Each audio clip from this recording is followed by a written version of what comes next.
بسم اللہ الرحمن الرحیم۔ شروع اللہ کے نام سے جو بڑا مہربان نہایت رحم کرنے والا ہے۔ ناظرین محترم، آج ہم آپ کو بتائیں گے کہ حضرت داؤد علیہ السلام کی قوم بندر کیوں بنی اور ان پر اللہ تعالیٰ کا عذاب کیوں اور کیسے نازل ہوا۔ حضرت داؤد علیہ السلام کی قوم کے 70,000 افراد سمندر کے کنارے اہلا نامی بستی میں رہا کرتے تھے۔ ان لوگوں کو اللہ نے ہزاروں نعمتوں سے نوازا تھا، لیکن جب راحت اور سکون آیا تو یہ اللہ کی عبادت سے محروم ہو گئے اور اللہ کی مخلوقات پر ظلم کرنے لگے۔ تو یوں ہوا کہ اللہ نے ان کو خبردار کیا کہ ہفتے میں ایک دن ہفتے کے دن شکار نہ کیا کرو۔ اتوار سے لے کر جمعے تک جتنا شکار پکڑنا ہے پکڑ لو، لیکن ایک دن اللہ کی عبادت اور مخلوقات کے امن کے لیے رکھو۔ تو یوں ہوا کہ اللہ نے ان کا امتحان لینا شروع کر دیا۔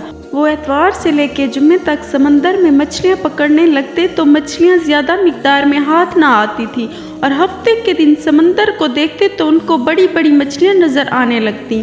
ان لوگوں میں سے ایک شخص کو شیطان نے ورغلایا کہ پریشان کیوں ہوتے ہو، میری ترکیب پہ عمل کرو، تم شکار سے کبھی محروم نہیں رہو گے۔ تو بس شیطان کے کہنے پر اس شخص نے ہفتے کے دن کانٹا لگا کے ڈوری کو سمندر میں ڈال دیا کہ مچھلیاں پھنسے، اور وہ شیطان نے کہا تم اس مچھلی کو اتوار کے دن نکالنا، اور یوں ہفتے کی غربت بھی باقی رہے گی اور تمہارا شکار بھی ہو جائے گا۔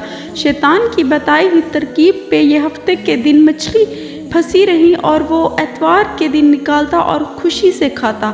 جب آس پاس کے لوگوں نے پوچھا تو ان کو بھی یہی ترکیب بتانے لگا، اور یوں اس قوم کے کچھ لوگ ہفتے کے دن مچھلی پکڑنے کے لیے جال پھینکتے اور اتوار کے دن نکالتے، اور کچھ نے تو اس سمندر سے نالیاں بنا کے چھوٹے چھوٹے تالاب بنا دیے تاکہ اگلے دن جیسے ہی مچھلیاں یہاں سے گزرے تو ان تالاب میں پھنس جائیں اور ہم اتوار کو ان مچھلیوں کو نکال کے پکا کے کھائیں گے۔ اس گاؤں میں کچھ اللہ کے خاص بندے بھی موجود تھے جو کہنے لگے، اے لوگو، اللہ نے ہفتے کے دن شکار کرنے سے منع کیا ہے، تم لوگ جال پھینک دیتے ہو، چھوٹے چھوٹے تالاب بناتے ہو، ان میں ہفتے کے دن اگر مچھلی پھنستی ہے تو یہ شکار ہفتے کے دن کا ہوگا۔ اللہ کے عذاب سے ڈرو، اللہ کی نافرمانی نہ کرو۔ وہ لوگ ان لوگوں کا مذاق اڑانے لگے، ہماری جو مرضی ہوگی ہم وہ کریں گے۔ بعض بستی میں 3 گروپ بن گئے تھے۔ ایک گروپ میں 70,000 لوگ تھے جو نافرمان لوگوں کی بار بار اصلاح کرتے، دوسرے وہ جو ان لوگوں سے نفرت کرتے اور خاموشی اختیار کرتے، اور تیسرے وہ جو گمراہ ہو کر اللہ کی نافرمانی کر رہے تھے۔ تو یوں نیک بندوں نے اس بستی کے بیچ میں سے ایک دیوار کو کھڑا کر دیا اور یہ نافذ کیا کہ اللہ کی نافرمانی کرنے والے اس طرح ہو جائیں اور ہم جو اللہ کے فرما بردار ہیں وہ اس طرف رہیں گے۔ وہ سارے لوگ بار بار ان سے کہتے، اے لوگو، اللہ سے ڈرو، قوم سمود اور قوم لوط کا جو حشر ہوا ہے اس کو یاد کرو، اللہ کی نافرمانی نہ کرو ورنہ تم پر بھی کوئی عذاب آئے گا۔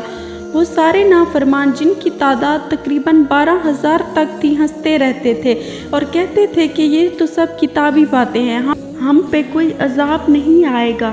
بس جیسے ہی وہ گروہ 2 حصوں میں ہو گیا، ایک وہ جو اللہ کے فرما بردار بندے دیوار کے اس طرف تھے اور دوسرے وہ جو نافرمان بندے جو دیوار کے اس طرف۔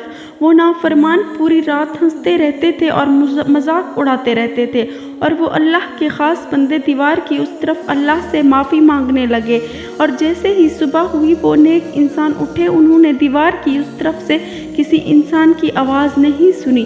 جیسے ہی دیوار کی اس طرف چڑھ کر دیکھنے لگے تو سارے کے سارے لوگ بندر کی شکل میں تبدیل ہو گئے تھے اور بندروں کی حرکتوں کو انجام دے رہے تھے۔ وہ جو لوگ دیوار سے ان بندروں کو دیکھنے لگے تو ان لوگوں میں سے جو ان کے رشتہ دار تھے، انہوں نے ان بندوں کو کپڑوں سے اپنے اپنے رشتہ داروں کو پہچانا اور چیخ کے رونے لگے اور اللہ سے معافی مانگنے لگے۔ جب اللہ کا عذاب آتا ہے تو وہ ہو کے رہتا ہے۔ وہ 12,000 جو لوگ بندر بن چکے تھے کچھ بھی نہیں کھا سکتے تھے، اور وہ 3 دن بعد اس عذاب میں آ کر مر گئے۔